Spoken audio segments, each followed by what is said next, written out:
Dan tidak ada politik-politikan, dan kami tidak ada nyebutin nama kubu lain dari dia, tidak ada sama sekali.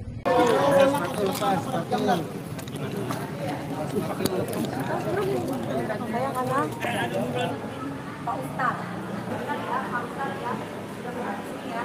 Kemudian saya minta tolong kepada, kecuali saya baru tahun ini, saya kan 5 tahun di sini, saya nggak tinggal warga, saya nggak jadi warga di sini aja.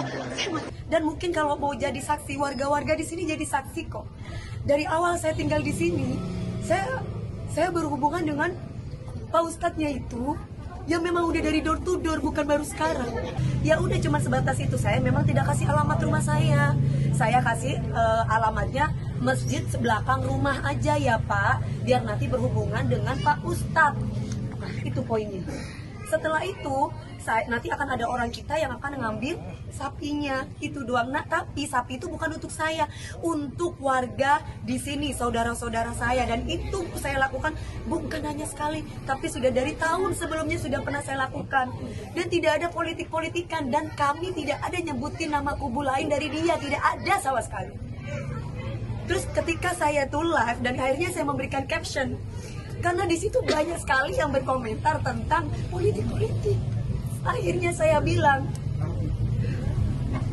bertetangga apa di captionnya, malah IG-nya biar saya nggak salah ya, captionnya ibu. Kan itu akhirnya di playingin victimi, kenapa nyolek Panis? Loh saya kan memang benar bertetangga. Nah saya tulis di sini seperti ini.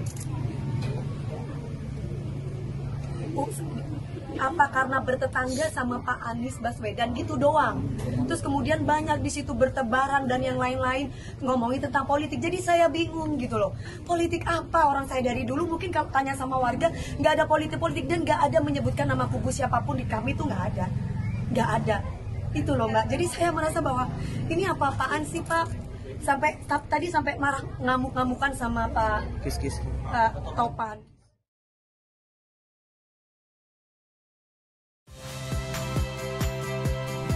Saya Aldin Fridianto. Saksikan terus program-program Kompas TV melalui siaran digital, pay TV, dan media streaming lain. Kompas TV, independen, terpercaya.